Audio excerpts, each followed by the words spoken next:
दोस्तों नमस्ते, मैं सुशील कुलकर्णी, आप देख रहे हैं एनालाइजर न्यूज हिंदी। मैं भगवान का शुक्रिया अदा करता हूं और खास करके मेरे माँ बाप का शुक्रिया अदा करता हूं और उससे भी ज्यादा मेरी बुआ को शुक्रिया देता हूं, धन्यवाद देता हूं, थैंक यू कहता हूं कि उन्होंने मेरा नाम संजय नहीं रखा। आने वाली न जाने कितनी पीढ़ियां बच्चों के नाम अब कौन से ना रखे जाए, इसके ऊपर बहुत सारी चर्चा करेंगे। जैसे पुराने दिनों में खलनायक जो थे पुराणों में, उनके नाम रखे नहीं जाते थे। मतलब किसी बच्चे का नाम कंस नहीं रखा जाता, किसी का नाम रावण नहीं रखा जाता। तो वैसे अब कोई नाम बदलने की कोशिश आई है। मैं धन्यवाद करता हूं सबका कि मेरा नाम सुशील रखा, संजय नहीं रखा। क्योंकि महाराष्ट्र की राजनीति में आजकल सब संजय ही चल रहे हैं। बस संजय संजय संजय और संजय, इन्हीं की बातें चल रही है और महाराष्ट्र में इन्हीं संजय की बोलबाला चल रहा है। अब देखिए ना, संजय राउत, शिवसेना के संजय राउत न जाने अब क्या क्या बोल रहे हैं। मैं तो अब इस नतीजे पर पहुंच रहा हूं कि वो कुछ भी बोले उसके ऊपर बात न की जाए। और आजकल तो संजय संजय संजय ही विवादों में उलझे हुए हैं।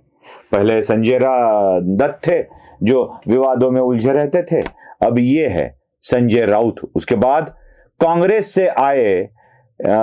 से सामने आते हैं और वो संजय निरुपम, जो भी शिवसेना का ही अंग थे। अब एक बात खास सुन लीजिए, एक बात खास सुन लीजिए। जिन तीन संजय की मैं बात कर रहा हूं, वो तीनों के तीनों, उनका ओरिजिन, उनका मुख्य प्रवाह शिवसेना ही रह चुका है। एक संजय राउत जो अब भी उद्धव ठाकरे के साथ बरकरार है, दूसरे संजय निरुपम जो अब कांग्रेस में है, लेकिन पहले वो दोपहर का सामना के संपादक रह चुके हैं। जो दोपहर का सामना में लिखते थे, ये सुबह वाले सामना के थे, ये दोपहर वाले सामना के थे। मतलब सामना और शिवसेना ये कॉमन है। अब इसमें सामना नहीं है लेकिन शिवसेना है। उसमें एक और आते हैं संजय शिरसाट, जो संभाजीनगर के पश्चिम विधानसभा क्षेत्र से विधायक चुनकर आते हैं। ये एक जिन्होंने उद्धव ठाकरे का साथ छोड़ दिया और जो एकनाथ शिंदे के साथ चले गए। अब इन्हीं तीनों संजय के कारण ही अब राजनीति में उनके नेताओं को दिक्कत पैदा हो रही है। अब संजय राउत को ले लीजिए, न जाने क्या क्या बात की संजय राउत ने, न जाने कितनी सारी बातें कह दी। पहले तो कह दिया कि शिवसेना सबसे नंबर 1 पार्टी है। दूसरी बात कह दी, कौन है संजय निरुपम, मैं पहचानता तक नहीं हूं। संजय निरुपम के बारे में ऐसा वैसा कुछ कह दिया और कह दिया कि हम राहुल गांधी से बात कर रहे हैं। राहुल गांधी के कांग्रेस ने कह दिया कि ना हम तो 23 जगह नहीं देंगे शिवसेना को। अब वो शिवसेना नहीं बची है। पहले संजय राउत क्या कहते हैं सुन लीजिए। कोण आहेत ते? कोण आहेत ते?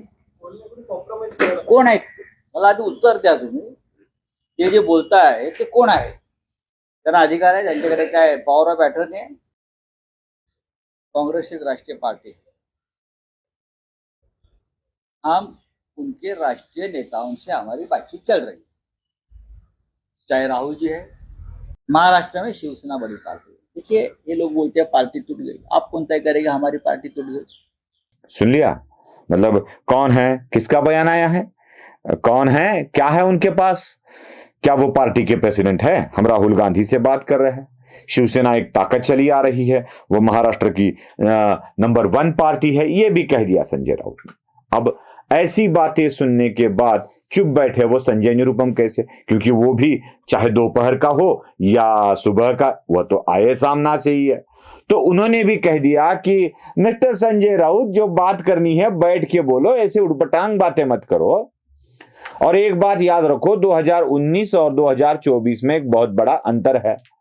अब ये भी कह दिया उन्होंने कि 2019 में आप जरूर अच्छे थे, लेकिन 24 में एक बड़ी फूट पड़ी है आप में। उस फूट को अगर याद किया जाए तो आपकी ताकत बची ही नहीं है, यह आपको सुनने को मिलता है। अब इतनी इज्जत निकल जाने के बाद भी संजय राउत चुप बैठेंगे नहीं। उनका कहना उनकी फितरत ही चुप बैठने की नहीं है। और वो बोलते रहे, विवादों को बढ़ाते रहे। मुझे तो लगता है संजय राउत कांग्रेस और एनसीपी के साथ अपना गठबंधन बनाना ही नहीं चाहते हैं। इसीलिए वो ऐसी बातें करते हैं। अब तीसरे आए संजय शिरसाट। उन्होंने कह दिया कि अगर 45 जगह चुनकर आना है तो हमें राज ठाकरे को साथ लेना होगा। अब ये मुझे जो एक कहावत है मराठी में हमारे, छटाक शक्कर और शो डुक्कर कहा जाता है, डुक्कर वराह को कहा जाता है मराठी में। अब उधर झगड़े चल रहे हैं। कांग्रेस है जो खुद को नंबर 1 की पार्टी मानती है, एनसीपी शरद पवार गुट है जो खुद को नंबर 1 पार्टी मानती है, उबाठा शिवसेना है, शिव उबाठा कहा जाता है जिसे, वह भी खुद को नंबर 1 पार्टी मानती है, और साथ ही साथ वंचित बहुजन अघाड़ी भी आ रही है, संभाजी ब्रिगेड को भी साथ लेना है, समाजवादी पार्टी को भी साथ लेना है, वो राजू शेट्टी की पार्टी को साथ लेना है, जयंत पाटिल की पार्टी को साथ लेना है, जानकर की पार्टी को साथ लेना है, बच्चू कडू के पार्टी को साथ लेना है, एआईएमआईएम को साथ लेना है, न जाने कितने लोगों को साथ लेना है, और इनके अंदर सीटों का बंटवारा करना है। तो एक एक के पल्ले कितने सीट पड़ेंगे 48 में से, वो तो नहीं पड़ेंगे।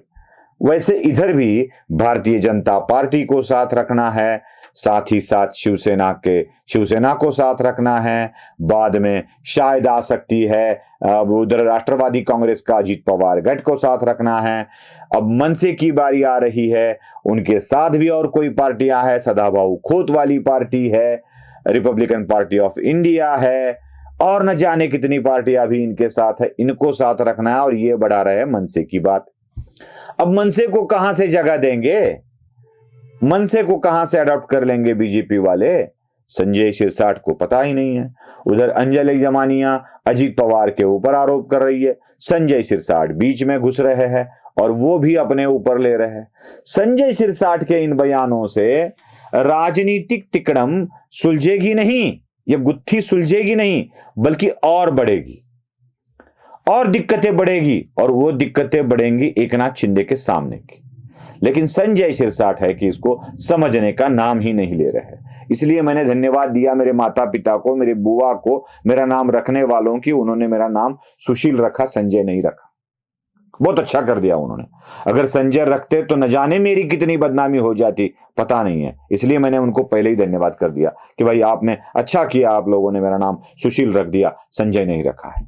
और यही बातें हमें समझ में नहीं आती है कि ये तीनों संजय विवादों को बढ़ा रहे हैं, और यही तीनों संजय अपनी अपनी पार्टी का नुकसान कर रहे हैं। समझ में आया हो तो लाइक कीजिए, शेयर कीजिए, सब्सक्राइब कीजिए। धन्यवाद।